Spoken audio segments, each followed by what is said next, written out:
बदलते समय के साथ साथ बहुत कुछ बदल जाता है।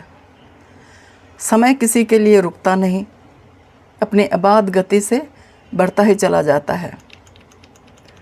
वह किसी की प्रतीक्षा भी नहीं करता, परंतु गुरुदेव के व्यक्तित्व की छाप अमिट है, अनुपम है। जो भी व्यक्ति उनके संपर्क में आया वह उन्हें भुला नहीं पाया। सदा सर्वदा के लिए उनकी पावन छवि उसके हृदय पर अंकित हो गई। समय भी उस पवित्र छवि को मिटा नहीं पाया। वह कौन सी यादें हैं जो घिर आती हैं घटा सी मन में। वह कौन सी यादें हैं जो घिर आती हैं घटा सी मन में। कुछ ऐसी भी छवियां हैं जो बस जाती हैं मन दर्पण में। यह ठीक है कि समय किसी के लिए ठहरता नहीं, किंतु अतीत के कुछ ऐसे भी क्षण होते हैं जब वे ठहर जाते हैं। काल रुक जाता है। कहते हैं कि अतीत इतिहास है, भविष्य रहस्य है, वर्तमान एक तोहफा है। आज ही सत्य है, जीवन का सार है। आने वाला कल अभी जन्मा नहीं, जीवंत आज है।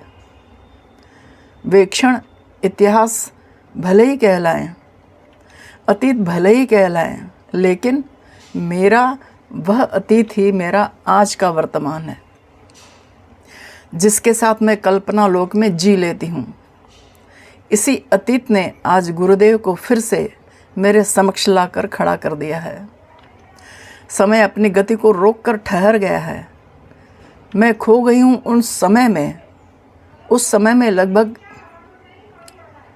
25-30 साल पीछे गुरुदेव के साथ जीवन का काफ़ी हिस्सा बीत गया। छायाओं का पीछा करते जीवन बीत गया। बीता इतना समय, समय का बंधन बीत गया। दीक्षा के कुछ दिनों के बाद ही गुरुदेव ने मेरे हाथों में महायोग विज्ञान देते हुए कहा था, इसे पढ़ो। शक्तिपात के विषय में इसमें पर्याप्त ज्ञान है। मैंने वह पुस्तक पढ़ी। वह ज्ञान तो मूल्यवान है ही, लेकिन उससे भी बढ़कर मूल्यवान है गुरुदेव के कर कमलों द्वारा वह पुस्तक मुझे प्रदान करना। महायोग विज्ञान योगानंद महाराज की किताब है। हमारे परम गुरु विष्णुतीर्थ महाराज जी के गुरुदेव योगानंद महाराज जी ऋषिकेश वाले, उन्होंने यह किताब लिखी है। तो वह किताब मुझे गुरुजी ने अपने हाथों से प्रदान की। गुरु द्वारा आशीर्वाद सहित पुस्तक प्राप्त करना बड़े सौभाग्य की बात होती है, क्योंकि सद्गुरु ज्ञान प्रकाश हैं, अंतर ज्योति जगाए, पूर्व कर्म संचित बिना सद्गुरु मिलते नाए। सद्गुरु ही ज्ञान का प्रकाश हैं, जो शिष्य के अंतर की ज्योति को जगा देते हैं, उसमें अपनी निर्मल शक्ति का संचार कर देते हैं, उसके तन मन को प्रफुल्लित कर देते हैं परम आनंद से। पूर्व जन्मों के संचित पुण्य कर्मों के बिना सद्गुरु की प्राप्ति नहीं होती। मेरे भी कुछ पूर्व कर्म ऐसे होंगे जिसके परिणाम स्वरूप मुझे एक समर्थ सशक्त सद्गुरु की प्राप्ति हुई। गुरुदेव के संग जीवन जीने का आनंद ही कुछ और है। जिसके सिर पर माता पिता के सुख से भी बढ़कर आनंद स्वरूप सुखद छत्र छाया हो, वह उसे कैसे भुला पाएगा। अतीत की वे स्मृतियाँ, वे अनुभूतियाँ मुझे निरंतर अंतर्मुखी किए जाती हैं। मेरा यह परम सौभाग्य रहा कि जब तक मैं गुरुदेव के सानिध्य में रही, तब तक कुछ ऐसा संयोग बनता रहा कि गुरुदेव के द्वारा लिखित प्रत्येक पुस्तक जब भी छपकर आती, तो सर्वप्रथम उस पुस्तक की प्रथम प्रति गुरुदेव अपने हस्ताक्षरों सहित मुझे प्रदान करते और कहते, यह पहली ही पुस्तक है मेरे हाथ में जो आई है, वह मैं तुम्हें दे रहा हूँ। इन हस्ताक्षरों में न जाने कौन सा आशीर्वाद गुरुदेव का सन्निहित होता था कि मैं भाव विभोर होकर उस पुस्तक में खो जाती थी, तन्मय हो जाती थी बार बार। जब भी वह पुस्तक मेरे हाथों में आती, गुरुदेव की दस्तखत मुझे कुछ कहती हुई सी जान पड़ती। सर्वप्रथम उन हस्ताक्षरों के सामने मेरा मस्तक झुक जाता। धन्य है मेरे गुरुदेव और धन्य है उनकी कृपा। हमारे पूर्वाश्रम के एक नज़दीकी संबंधी हैं, हमारी बुआ के लड़के हैं, वो मुंबई में रहते हैं। उनकी स्वामी मुक्तानंद जी में बहुत श्रद्धा थी। गणेशपुरी के मुक्तानंद जी में बहुत श्रद्धा थी, लेकिन उन्होंने उनसे किसी भी प्रकार की दीक्षा ग्रहण नहीं की थी। कुछ समय के पश्चात स्वामी मुक्तानंद जी ब्रह्मलीन हो गए। एक बार उनके स्वप्न में गुरुदेव स्वामी शिवम तीर्थ जी महाराज जी के दर्शन हुए। हमारी बुआ के लड़के के स्वप्न में दर्शन हुए और उन्हें स्वप्न में ही गुरुदेव ने दीक्षा दी। इसके पहले उन्होंने गुरुदेव को कहीं भी देखा नहीं था। किसी पारिवारिक उत्सव पर एक बार उनके सुपुत्र हमारे परिवार में पधारे। आश्रम पर आकर गुरुदेव के दर्शन किए, क्योंकि हम नित्य गुरु जी के दर्शन करने के लिए आश्रम में आते थे। वे भी आए, उन्होंने भी दर्शन किए और उनकी कृपा प्राप्त करने के लिए अधीर हो उठे।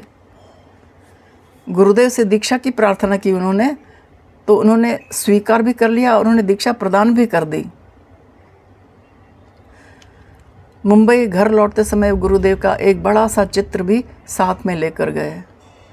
वहाँ पर जब उनके पिता ने गुरुदेव की तस्वीर देखी तो वे आश्चर्य में पड़ गए, वे उन्हें पहचान गए। गुरुदेव ने ही उन्हें स्वप्न में दर्शन दिया था और दीक्षा भी प्रदान कर ली थी। अब वे भी गुरुदेव से प्रत्यक्ष विधिवत दीक्षा लेने की इच्छा करने लगे। कालांतर में जब गुरुदेव बम्बई पधारे तो गुरुदेव से उन्होंने दीक्षा ग्रहण की तथा कृतार्थ हुए। उनके पुत्र गुरुजी से दीक्षित तथा विवाहित थे। वे अलग स्थान पर रहते थे, अपने स्वयं के मकान में। उनके पड़ोस में ही एक महिला के उग्र स्वभाव के कारण वे त्रस्त थे। वह महिला उनके परिवार से बहुत द्वेष रखती थी। कुछ दिनों के पश्चात उनके घर में कलह तथा अशांति फैलने लगी। किसी उनके हितैषी ने उन्हें एक जानकार व्यक्ति के पास जाकर अपने परिवार की अशांति का कारण जानने के लिए सलाह दी। उनका कहना मानकर तलाश करके वे एक सिद्ध जानकार के पास गए और उन्हें अपना सब हाल कह सुनाया। उन जानकार व्यक्ति के पास एक विचित्र शक्ति थी जो उन्हें सब कुछ बता देती थी। उनकी बड़ी प्रसिद्धि थी वहाँ। उन्होंने उनसे कहा कि आप पर पड़ोस की महिला द्वारा ज़बरदस्त मारण प्रयोग करवाया गया है, लेकिन एक बड़े ही सिद्ध महापुरुष का चित्र आपके घर पर लगा हुआ है। वे आपके घर पर यत्र तत्र घूम घूम कर आपकी रक्षा कर रहे हैं, इसलिए आप बचे हुए हैं, वरना अभी तक तो आपकी मृत्यु हो चुकी होती। यह सुनकर वे भाई साहब गुरुदेव की कृपा का अनुभव करके बड़े अभिभूत हो गए। श्री गुरुदेव का चित्र ही उनके कमरे में लगा हुआ था जो उनकी रक्षा कर रहा था। गुरुदेव के चरणों के प्रति उनमें भक्ति के भाव और अधिक दृढ़ हो उठे। गुरुदेव के सानिध्य में मेरे साथ कई छोटी छोटी ऐसी घटनाएं भी घटित हुई जिनमें गुरुदेव की शक्ति का दर्शन हो जाता था। एक बार हम कुछ साधक गुरुदेव के साथ मुंबई आश्रम में थे। भाई साहब जो अभी वर्तमान में सुरेशानंद तीर्थ जी महाराज हैं, देवास से मुंबई आने वाले थे, तब वे ट्रस्टी थे। दोपहर तक वे आश्रम में नहीं पहुँचे, शाम का वक्त होने लगा था। अब मेरी चिंता बढ़ गई। मैंने गुरुजी से निवेदन किया, गुरुदेव भाई साहब अभी तक नहीं आए हैं, बहुत देर हो गई है। गुरुजी कुछ न कहकर 2 मिनट के लिए आंखें बंद करके लेट गए। कुछ ही क्षणों में उठकर बैठ गए। बोले, चिंता करने की कोई बात नहीं, तुम्हारे भाई साहब रास्ते में ही हैं, वो अभी पहुंचने ही वाले हैं। लगभग आधे घंटे बाद भाई साहब आश्रम में पहुंच गए। एक बार हमारे इन्हीं भाई साहब का ट्रांसफ़र देवास से दूर कहीं और भीलों के इलाके में हो गया। घर पर सभी चिंता करने लगे। बच्चों की पढ़ाई तथा अन्य बातों पर भी इसका प्रभाव पड़ रहा था। अपनी आदत के अनुसार मैंने गुरुदेव जी को अपनी चिंता का कारण बताया। गुरुदेव ही तो हमारे मुखिया थे। उन्होंने मेरी बात को सुनकर कुछ क्षण मौन रखकर कहा, तुम्हारे भैया आसपास घूम फिर कर फिर से देवास आ जाएंगे। हुआ भी वही। उनकी पदोन्नति भी देवास में ही हुई तथा सेवानिवृत्ति भी देवास में ही हुई। गुरुदेव का कहना है कि गुरु शिष्य का आध्यात्मिक संबंध अलौकिक होता है। दोनों का संबंध जोड़ने वाली भी शक्ति ही माध्यम होती है। जो स्वयं अपने आनंद में मग्न रहते हैं तथा जिनके सानिध्य मात्र से शिष्य का शरीर भी आनंद से पुलकित हो जाता है, वही सद्गुरु हैं।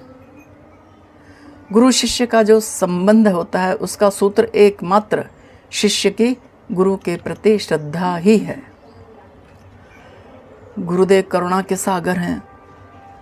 गुरुदेव ने हर क्षण मेरी सहायता की है, हम सभी साधकों की सहायता की है। जिन्होंने उन्हें स्मरण किया है तुरंत उन्होंने किसी भी रूप में उनकी सहायता की है। गुरुदेव से मेरी विनती है कि ऐसी कृपा करें कि गुरुदेव के प्रति हमारी श्रद्धा, हमारा विश्वास, हमारा प्रेम, हमारी भक्ति सदा सर्वदा हमारे अंतर में उत्तरोत्तर बढ़ती रहे। मालिक तेरी रज़ा रहे और तू ही तू रहे। मालिक तेरी रज़ा रहे और तू ही तू रहे। बाकी न मैं रहूं न मेरी आरज़ू रहे। जब तक कि तन में, जान में, रगों में लहू रहे। तेरा ही जिक्र, तेरे ही जुस्तजू रहे।